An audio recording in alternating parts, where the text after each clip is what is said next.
Hello guys, and welcome back to the Body and Mind Health podcast, where today I'm going to be talking to Zane Klabere. And hello, how are you? Fine, thank you. Hello, how are you? I'm good, thank you. Good, thank you. So, do you just sort of want to introduce yourself and your sort of background in sport?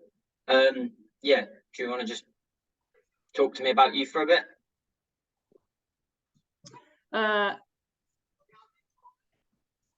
I'm sorry, I need to say my kid that she needs to leave. Stella, go. No. Now we can start. No worries. Now we can start. I have been playing floorball, or I am in this sport for soon 30 years, I actually think. I have been a player for almost 25 years. So I started in my early teenage years as a player in a regular junior team. And I fell in love with the sport immediately, so I could never quit. So I just continued. So after the junior teams, then it came the adult team. And when I managed to join that, then soon after it came the first calls to the national team. And so I just kept going until one day I realized, oh, now it's enough. But I'm still in the sport in a different kind of level, like in administrative level, a bit more. That's really cool that you're still sort of involved in it when you came from doing it so young. Obviously, I do enjoy my sport. I can't imagine still being sort of involved in the sports I sort of do now in 30 years' time. It's really cool. Do you want to talk to me a bit about floorball? Give me a bit of background about the sport itself. When I started it super many years ago, it was very new sport, but it became popular very quick, and especially in Latvia, where we have a good ice hockey traditions. It's like you can say the same in this country too, where I live now in Sweden.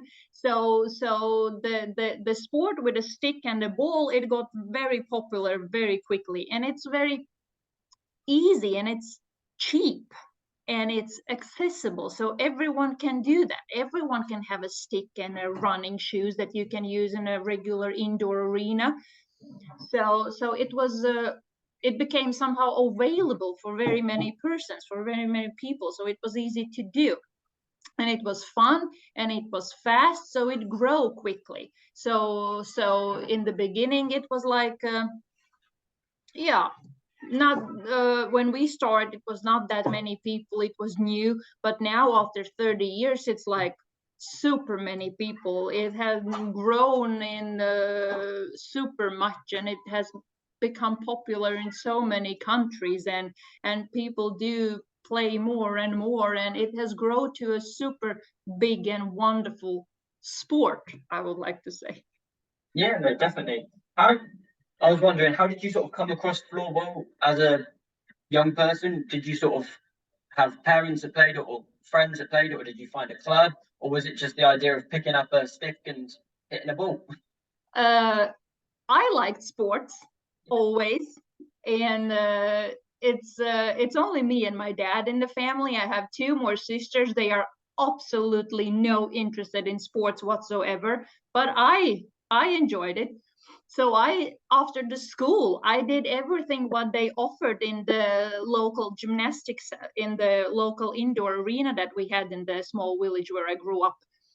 And suddenly one day there was this, every school has this information table somewhere where you put, because in those days there were no, you could not read things on internet like that. So it was a regular paper sheet that was written that they will start to test the new sport that's called floorball.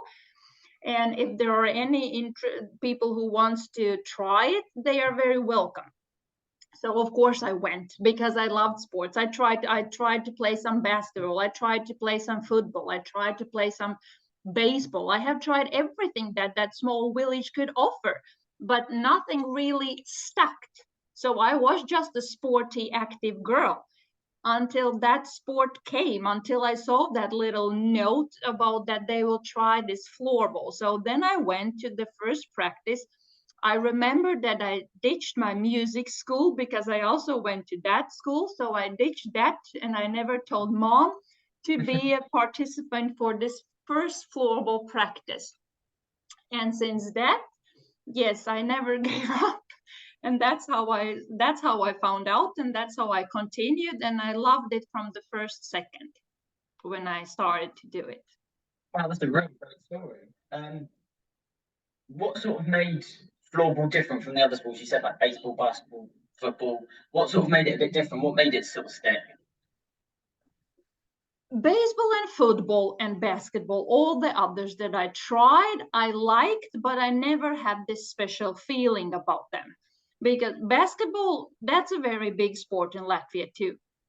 So I could most likely go pretty far in that sport too. But no, I somehow didn't feel for that. Football, pitch is too big. These goals that you scored, most of the time it ends up 0-0. If you get lucky, you have 0-1 or these things. So I know it didn't caught my interest either. Baseball, that was the one time when we had this teacher from United States that came and spent 1 year. So she taught us baseball, these basics, but I knew there would never be any continuing for that because it's just a tryout. So it somehow it never clicked. It's like, but with floorball it clicked immediately. So I think that's why I stuck there. That's great. From obviously you were playing as a child, and now obviously you went on to captain Latvia at the World Championships. What was that sort of journey like? Unbelievable journey. I was already a candidate for the national team for the first time for the World Championships 2003, but I never succeeded. I was not good enough at that time. I was very sad at that time. I felt very disappointed, but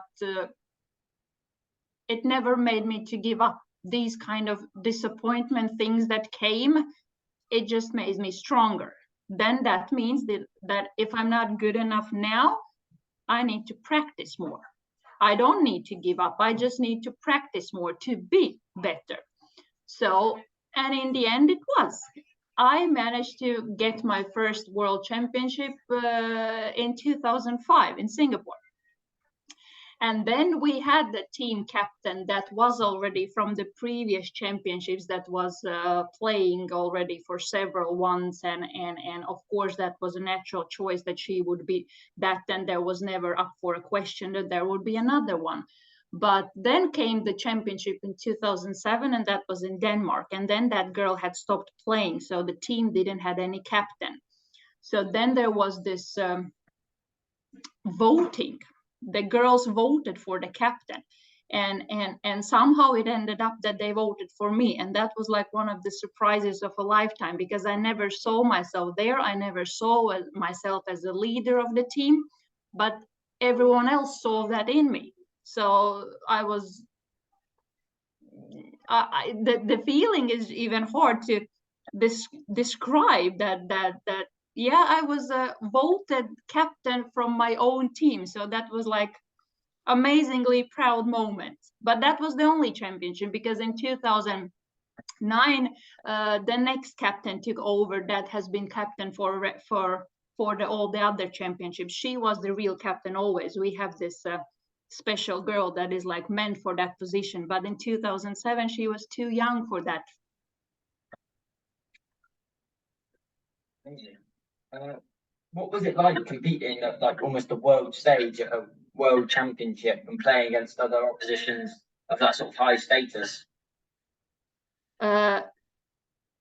Always play in the world championships, that is a special feeling. That is hard to describe even.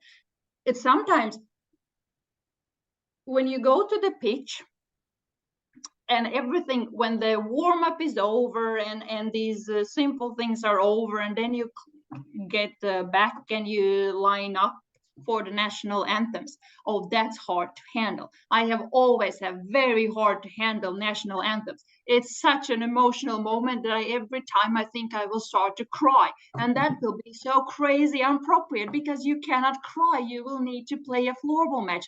But you have this feeling, you have this special outfit on you that says Latvia all over your play. And then you have this flag that is up somewhere in the skies, and then everyone sings this anthem, and then sometimes it's even these special lights or these things. That is a moment that is like, yeah, that's like almost a crying moment. You don't feel like you will need to start to fight like crazy because you will play a match in the world championship. You're like, yeah, but then it's over, and then you pull yourself together, and then you start to play. But I have always experienced that when you play in the national team, I don't know, but I always feel so crazy stressed because you feel such a responsibility. You feel such a responsibility over what you are doing because it's a big thing. It always has been a big thing for me. I feel so proud that I'm doing that, and I'm representing my whole country, and I need to play good and these things. So it's very, very special feeling. Everything about playing in a national team, it's like it's huge. Level. How was sort of like the training, and what's the sort of preparation you do for floorball? Do you do drills, like matches, other stuff? I don't know. Talk to me sort of about preparation. Obviously, the World Championships is sort of the end product and the tournament, but what sort of the prep you do before the tournament? The most important prep is what you do with your team. Everyone that plays in the national team, they have played somewhere in the beginning. So the main responsibility for this, how well you are prepared in the ground level, it's about your team.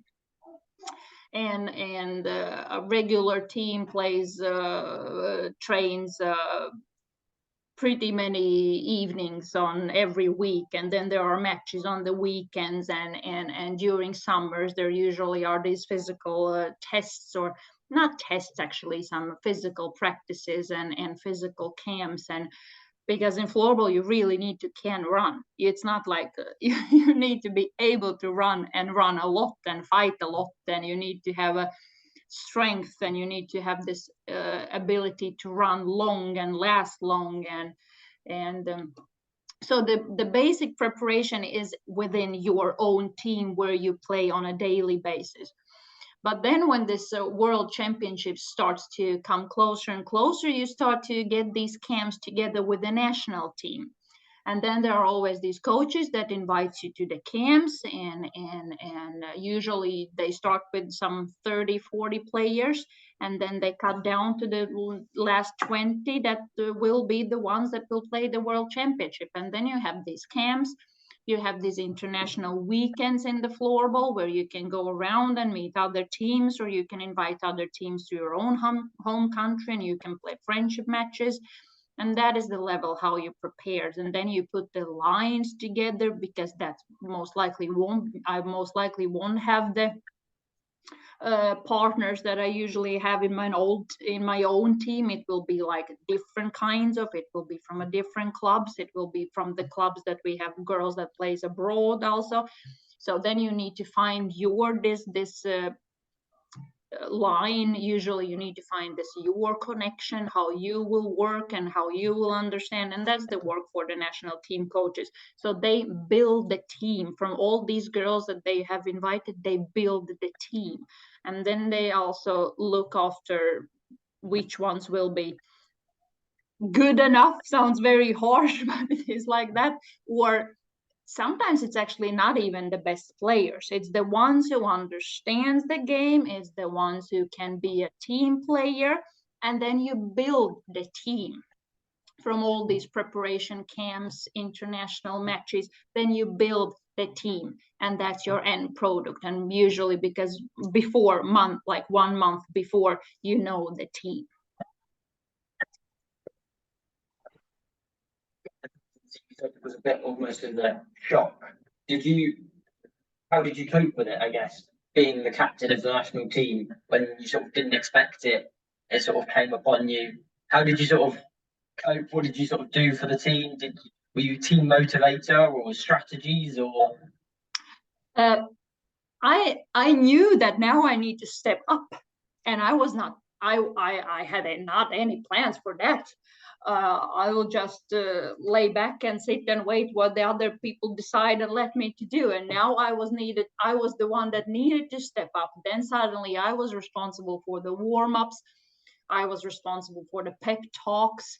I was responsible for for a lot of things that captains do, and I was not prepared for that, but I did it anyway. So obviously they solved somehow things in me that I didn't see by myself. So in the end, I was standing up in the dinner tables having speeches to my girls that I never thought that I will do, and I never thought I can do. And then I realized I actually can. I can even have a speech in front of the people in front of the other people, and I could do the warm-ups, and I think I stepped up to the where I needed. I stepped up to the level to be the captain for the team. For myself, that was absolutely the worst championship for me as a player, because I felt like I need to give the responsibility and like need to take care of the team. So my own performance went somehow backwards. I don't know. Was it because of the stress that I felt because of the duties? Because I have heard from other people being captain is not easy, because you have this other responsibility, and then you still are a player also by yourself. But so I think I did that part good, I think. But I'm not sure, was it my best championship? I'm not sure of that. I remember being benched. I usually never get benched. Now I sound maybe a little sure about myself, but I was not a bad player, so I was never benched. But in that championship, I was. So maybe it was because of that little extra stress that I got from side. Not sure. Could be like that. Yeah, I guess pressure sort of does bring out an extra stress, and you can't focus on your own game. Did you prefer then not being a captain then? No, never. I will never ever regret that experience in my life. No, that was one of my best championships anyway, but in a different way. Yeah. Because yeah, I think I did a good job in that way somehow. But as a player, no.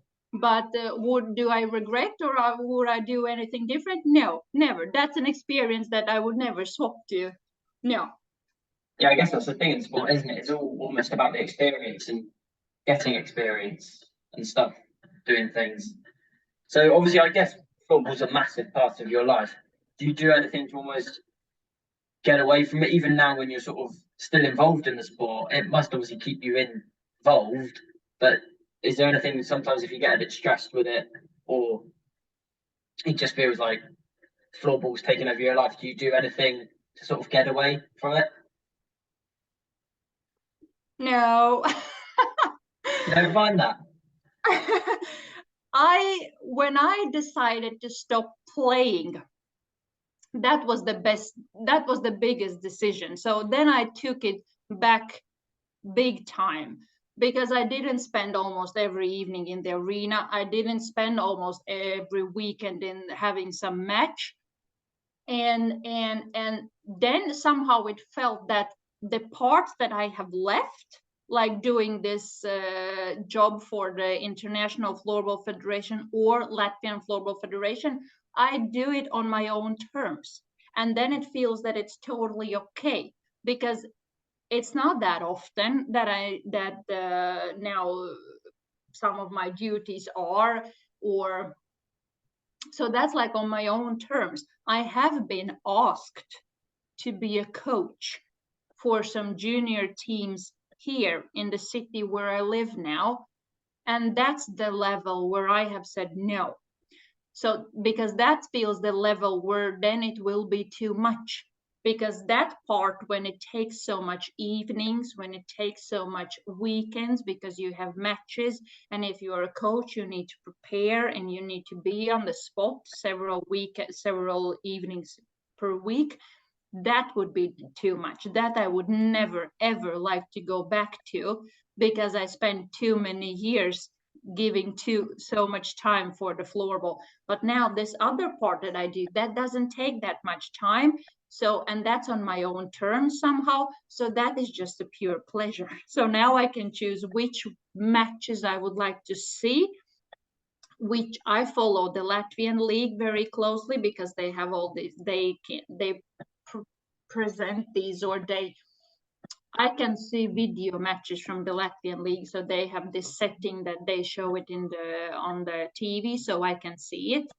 So I look at these things in my sofa, comfortable in the evening with no issues. I don't need to go anywhere, so I can just look at the nice floorball matches and these things. So when it has turned, and now that it has been on my own terms, so I love it. And now my kid have started to practice floorball, so now I follow her instead. But that's still fun. So no, I don't think it's too much now. If it would be like it was before, it would be too much. But that's what I say, why I said no to being a coach for some team. Yeah. So you've got sort of a new part in the sport. Is it nice to sort of see the sport from sort of a different angle or a different point of view, or do you have a different point of view almost watching it rather than playing it? Yes, definitely. The thing that the work I do for the International Floorball Federation is I am a jury person, and that has helped me tremendously, that I have these other point of views, that I have been a player. I see totally different the things maybe that someone who hasn't been a player. And I have been working a little bit also in the Latvian Floorball Federation, so I also see big things from there. I have been organizing a tournaments by myself, international floorball tournaments also, while I was working in the Latvian Floorball Federation. So I know also that part a bit, how to organize a tournament. And I have been watching floorball matches, super many. So I also know how it feels to be just a spectator sitting somewhere up in the high stands. So I actually have experienced floorball in almost any level you can. I have not been a coach, that I need to admit. But all the other pretty many levels I actually have experience, and that is a great advantage when I do these things now afterwards, like working a bit for the International Floorball Federation. I don't think we've got anything else to ask. Have you got anything else you wanted to sort of add? Anything else you wanted to talk about? I don't know. No, I think we have talked a lot already about the sports and floorball and my career and my view and input and these things. I don't know. I think the main thing is it is a sport that is up and coming, and it is great to see. And obviously, you are a person who's made it at the highest level, and obviously, I guess inspiring, even if it's a small amount of people. But like you said, your children are now doing it, so that's great to sort of see it carrying on through the family. Yes. But if you haven't got anything else to add, I think we may as well wrap it up there. Thank you guys for watching. I hope you enjoyed. Thank you, Zane, for coming on. And I will see you guys. Thank you for inviting me. That's all right. No worries. And I'll see you guys next time. Take care.